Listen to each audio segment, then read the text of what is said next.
bahagia. Bapak Ibu guru hebat, berikut ini akan saya sajikan video tentang diseminasi pembelajaran berdiferensiasi dengan teman sejawat. Kenapa perlu saya mendiseminasikan tentang pembelajaran berdiferensiasi sebagai salah satu contoh praktik baik yang saya lakukan di SMP Negeri 1 Kombeng dalam rangka peningkatan mutu pendidikan untuk supaya teman-teman di SMP Negeri 1 Kombeng lebih mengerti bagaimana implementasi pembelajaran berdiferensiasi di kelas menuju keberpihakan belajar pada murid supaya anak-anak bisa belajar dengan maksimal, dengan optimal, sesuai dengan kodrat alam dan kodrat zamannya. Selamat menyaksikan, mudah-mudahan bermanfaat dan terima kasih. Assalamualaikum warahmatullahi wabarakatuh. Waalaikumsalam warahmatullahi wabarakatuh. Terima kasih. Pertama-tama saya ucapkan atas kehadiran teman-teman di ruang laboratorium IPA SMP Negeri 1 Kombeng dalam rangka diseminasi pembelajaran berdiferensiasi. Adanya diseminasi ini saya paparkan ke teman-teman, tujuannya adalah untuk kita berbagi praktik baik dengan teman-teman tentang pembelajaran berdiferensiasi. Ya, yang melatar belakangi kenapa saya melakukan diseminasi atau berbagi praktik baik tentang pembelajaran berdiferensiasi ini apa? Karena yang terjadi di sekolah kita terutama tentunya teman-teman masih banyak yang kebingungan apa yang dimaksud dengan pembelajaran berdiferensiasi. Dari kata different ya, secara harfiah saja itu artinya berbeda. Jadi kita bagaimana menampilkan pembelajaran yang berbeda. Saya yakin sebenarnya teman-teman sudah tahu dan sudah menerapkan di dalam kelasnya masing-masing bagaimana pembelajaran yang berbeda untuk anak-anak. Hanya mungkin selama ini yang menjadi kebingungan teman-teman adalah ternyata yang dilakukan teman-teman ini belum tahu istilahnya, di situ saja.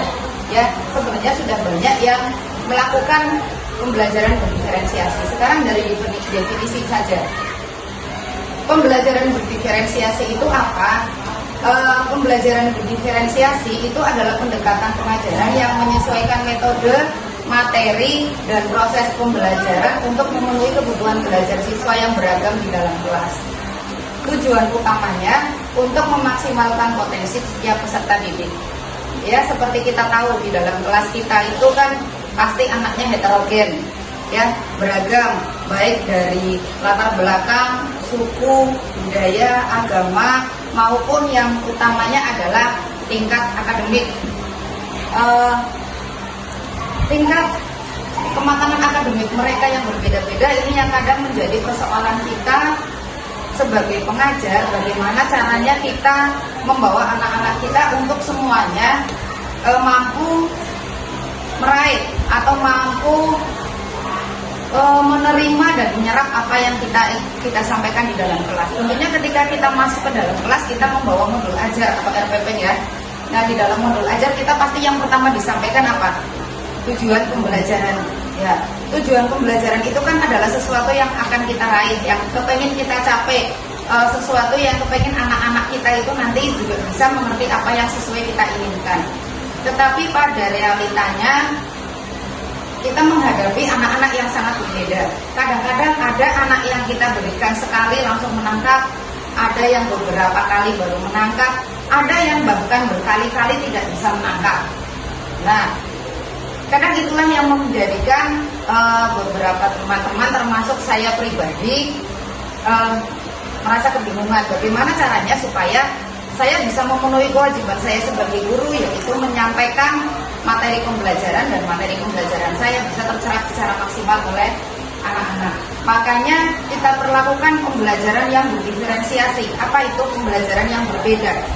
Artinya kita memperlakukan anak itu juga berbeda-beda. Ya, tidak semua anak di dalam kelas itu kita perlakukan sama. Nah, mungkin kesalahan kita selama ini apa? Kita terlalu memaksakan kehendak kita sama anak-anak. Ya, jadi kadang kita memakai satu metode, kita memakai satu cara dengan harapan semua anak harus mengikuti apa maunya kita. Ya, jadi metode saya ceramah, ya anak-anak harus mendengarkan saya dan mampu menangkap apa yang saya sampaikan. Ternyata dalam satu kelas ini tidak semua anak suka mendengar, tidak semua anak itu suka melihat kita. Ada yang ternyata anak suka dengan menonton, ada anak yang bisa menyerap pelajaran itu dengan memegang, ada yang anak bisa menyerap pembelajaran dengan misalnya berlari-lari. Makanya cara kita memperlakukan mereka juga harus dengan cara yang berbeda, sesuai dengan minat dan kemampuan mereka. Latar belakangnya tadi yang seperti sudah saya sampaikan, peserta didik di kelas ini memiliki kemampuan minat dan gaya belajar yang berbeda-beda pastinya. Ya, pendekatan ini penting untuk menghindari kesenjangan pembelajaran dan memberikan kesempatan yang setara bagi setiap siswa.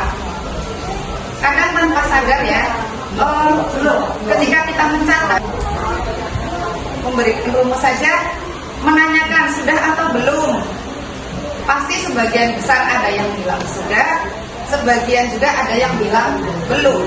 Di situ letak perbedaannya.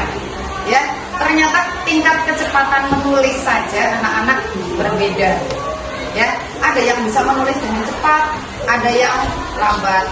Nah, di situ kita harus menciptakan bagaimana kita memberikan menu yang berbeda untuk mereka, bisa mereka nikmati bersama. Kadang-kadang akhirnya kita hanya menikmati yang cepat ketika kita kemudian sudah ada target bahwa modul ajar saya harus selesai hari ini karena ini yang akan saya bawakan. Makanya kita kemudian memaksakan kehendak, sudah yang belum selesai nanti nulis ikut temannya. Ya, nah sebenarnya yang itu adalah dosa besar kita. Ya, dosa besar kita pada anak. Kenapa kita memaksakan kehendak kita kepada anak? Ya, jadi tidak semua anak itu harus menyerap pembelajaran dengan menulis. Kenapa? Ada anak yang bisa menghafal dengan menulis dan membaca, ada anak yang sama sekali tidak suka menulis dan membaca. Tapi dengan dia menggunting, dengan dia membuat, ternyata dia lebih paham. Nah, kadang tanpa kita sadari bahwa selama ini kita banyak berbuat dosa untuk anak-anak. Ya, baik Bapak Ibu guru, tanpa bermaksud menggurui atau apa, saya hanya mengajak teman-teman, marilah kita sedikit demi sedikit berubah. Untuk siapa? Untuk anak-anak. Karena paradigma yang sekarang, perubahan kurikulum dari kurikulum 2013 ke kurikulum Merdeka. Kurikulum Merdeka itu memang lebih menggariskebalkan pada merdeka belajar. Artinya merdeka belajar ini bukan anak dimerdekakan kemudian mereka diberi hak seluas-luasnya untuk tidak belajar. Nah, kadang-kadang yang menjadi konotasi negatif pemahaman beberapa teman-teman tentang merdeka belajar adalah merdeka belajar memerdekakan anak mau belajar atau tidak terserah mereka. Bukan seperti itu. Merdeka belajar di sini artinya anak diberi kemerdekaan untuk memilih, saya mau belajar dengan gaya saya yang seperti apa. Ya, saya maunya baca kemampuan saya hanya dengan membaca satu paragraf saya sudah bosan. Saya tidak bisa lagi mengingat lebih dari satu paragraf. Ada lagi yang ketika dia bisa menyerap ketika lebih dari satu lembar, berbeda. Makanya dari situ sebagai guru kita harus lebih kreatif, inovatif dalam hal menampilkan, menyediakan dan melayani mereka. Karena kita sebagai guru ini sebenarnya kita adalah pelayan. Pelayan untuk siapa? Untuk murid-murid kita. Ya, tujuan kita untuk siapa? Untuk pendidikan yang berpusat pada murid. Jadi merdeka belajar itu bukan memerdekakan murid untuk mereka tidak belajar, tetapi cara mereka mau belajar seperti apa itu yang kita fasilitasi. Ya, cara mereka belajar seperti apa yang kita berusaha berikan untuk mereka. Contohnya, prinsip dasar pembelajaran berdiferensiasi. Pertama, pengakuan perbedaan individu. Tentunya setiap siswa belajar dengan cara dan kecepatan yang berbeda. Seperti yang tadi saya ungkapkan, cara menulis mereka saja kadang-kadang berbeda kecepatannya. Apalagi sampai menghitung dan memahami. Nah, di sini guru diperlukan memahami kekuatan dan kelemahan masing-masing individu. Contoh kecil di kelas 8C, kita tidak bisa menyamakan kelemahannya si Charles dengan Bayu. Mungkin kemudian di kelas 9A Jenita dengan Patrick tidak mungkin bisa kita samakan. Kenapa? Dari latar belakang saja mereka sudah berbeda. Jadi kita tidak bisa memaksakan mereka harus menyerap dalam jumlah yang sama. Yang kedua, fleksibilitas dalam pengajaran. Guru perlu bersikap fleksibel, artinya dalam metode, materi, dan penilaian pengajaran tidak bisa bersifat satu untuk semua ukuran yang sama. Seperti istilah, kita tidak bisa mengukur sepatu kita dengan sepatu orang lain, betul ya. Jadi dalam penilaian kadang seorang guru masih terpaku dengan penilaian sumatif. Apa artinya penilaian yang tertulis? Jadi dalam memberikan 10 soal nilainya baru 100, ternyata ada anak yang bisa mengerjakan secara sempurna 100, 90, 80. Kita beri nilai A, ternyata ada yang sama sekali, bahkan ada yang soal kembali soal, kita berikan dia langsung just di bawah KKM. Tanpa kita menyadari bahwa penilaian yang kita berikan kepada mereka tidak fleksibel. Artinya apa? Tidak semua anak bisa dinilai dengan sesuatu yang tertulis. Misal, kalau untuk pelajaran saya sendiri nih, matematika, misal contoh, saya memberikan asesmen dalam bab lingkaran. Mungkin untuk anak yang auditori dan audiovisual bisa saya berikan berupa tulisan. Silakan mengerjakan soal atau asesmen halaman sekian pada LKS nomor 1 sampai 5. Tetapi untuk anak yang kinestetik tidak bisa saya berikan demikian. Bagaimana contohnya? Saya berikan mereka tugas, silakan membuat sebuah lingkaran, bagaimana cara mengukur luasnya, dengan apa kamu menggunting, memotong. Dengan seperti itu pun saya sudah bisa menilai mereka. Jadi tidak bisa kita perlakukan sama untuk setiap individu. Yang ketiga, fokus pada proses bukan pada hasil. Nah, yang sering menjadi dosa besar kita selama puluhan tahun menjadi guru adalah apa? Kita terlalu fokus pada hasil. Dari apa? Hasil ulangan anak, dari hasil asesmen anak. Ya, jadi tanpa kita pernah menilai prosesnya, tanpa kita pernah menyadari bahwa dalam prosesnya anak-anak ini sudah punya hak untuk dinilai, bahwa mereka sudah memiliki hak untuk kemudian mereka mendapatkan sesuatu. Jadi penilaian tidak hanya proses, tidak hanya fokus pada hasil asesmen, hasil ulangan, tetapi pada proses pembelajaran yang sudah mereka lalui. Baik, selanjutnya komponen utama pembelajaran berdiferensiasi ada 3: konten, proses, dan produk. Ya, konten itu apa? Materi yang kita sajikan. Ya, mungkin selama ini kata konten hanya kita kenal pada saat kita menonton media sosial di YouTube, di Instagram, di TikTok, dan sebagainya. Ternyata konten adalah sesuatu yang kita sajikan. Bisa berupa video, bisa berupa materi atau buku pelajaran, bisa berupa benda-benda yang kita jadikan alat untuk kita berikan kepada mereka. Contoh, saya memberikan YouTube tentang bagaimana mencari luas dan keliling kubus. Kemudian bisa juga saya memberikan mereka contoh, silahkan mencari ke perpustakaan untuk kamu membaca buku sesukamu yang di dalamnya ada materi balok dan kubus. Bisa juga saya sambil datang ke kelas, saya membawa alat peraga berupa kardus atau kotak bekas HP yang bisa saya berikan untuk mereka bahwa cara mencarinya seperti ini. Itulah yang dimaksud dengan diferensiasi konten. Baik, kemudian proses. Di sini bagaimana mereka belajar, disitulah kita memberikan perbedaan cara. Boleh mereka sambil menonton, boleh mereka membaca, boleh sambil mereka berbuat sesuatu.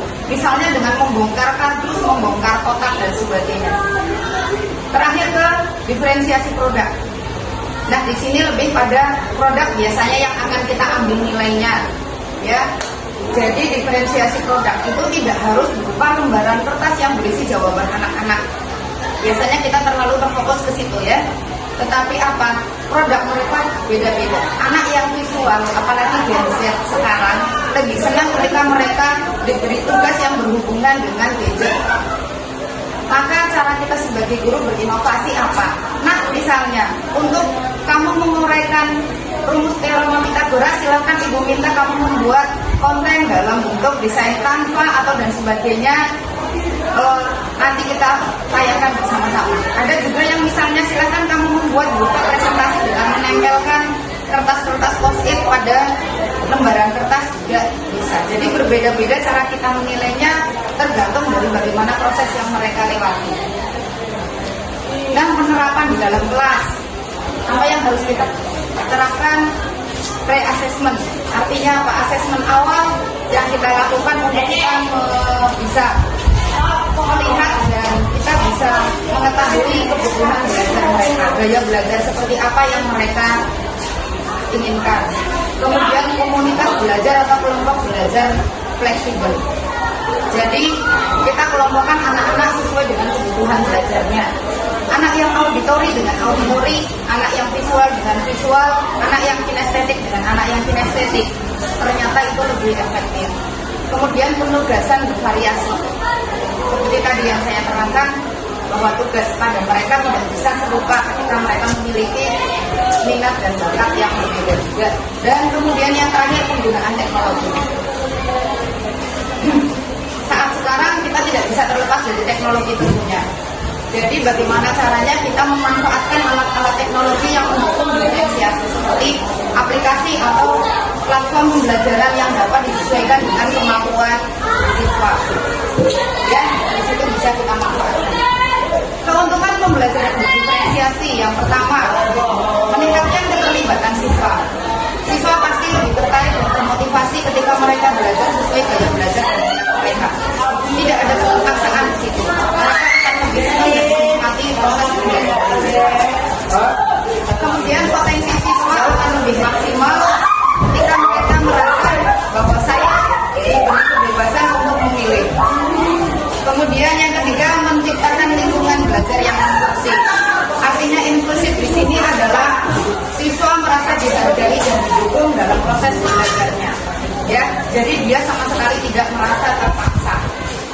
Tantangannya, pasti dalam prosesnya kita menemukan tantangan. Yang pertama, manajemen kelas yang kompleks dengan kebutuhan siswa yang beragam. Kita pasti dibutuhkan keterampilan yang lebih untuk bisa mengelola kelas dengan lebih teliti. Yang kedua, waktu dan sumber daya. Pasti waktu akan menjadi musuh utama kita ketika kita menerapkan pembelajaran berdiferensiasi. Karena apa? Pasti kita akan kekurangan waktu karena kita harus melayani mereka satu persatu. Kita harus lebih bisa mengenal mereka satu persatu, bagaimana potensi dan gaya belajar mereka. Kemudian yang ketiga, pelatihan guru. Betul, tidak setiap guru siap atau terlatih untuk mengimplementasikan pembelajaran berdiferensiasi secara efektif. Oleh karena itu, marilah kita bersama-sama saling berbagi, saling belajar. Sekarang kita memanfaatkan platform yang sudah tersedia, ya, karena kita sekarang kalau kita menunggu pelatihan-pelatihan yang kita diundang untuk pelatihan offline secara luring, itu sekarang susah ya. Makanya bagaimana kita punya kemauan untuk kita bisa belajar daring dengan memanfaatkan platform-platform yang ada di media sosial seperti PMM dan sebagainya untuk mengembangkan diri masing-masing. Dan kesimpulannya, pembelajaran berdiferensiasi adalah tindakan penting untuk memenuhi kebutuhan siswa yang beragam dan meningkatkan kualitas pendidikan. Meskipun membutuhkan upaya dari guru, manfaat jangka panjangnya bagi siswa sangat signifikan. Dan terima kasih. Demikian yang saya dapat berikan bagi teman-teman, sedikit yang saya ketahui, sedikit yang saya bisa bagikan ke teman-teman, mudah-mudahan bermanfaat untuk kita semua. Saya mohon maaf jika ada kesalahan, kurang lebihnya mohon dimaafkan. Saya akhiri, wassalamualaikum warahmatullahi wabarakatuh. Terima kasih. Baiklah Bapak Ibu guru hebat, demikian tadi yang dapat saya sajikan sebagai salah satu contoh praktik baik yang telah saya lakukan dengan teman-teman sejawat di SMP Negeri 1 Kombeng. Mudah-mudahan bermanfaat untuk Bapak Ibu guru semua. Terima kasih, salam dan bahagia.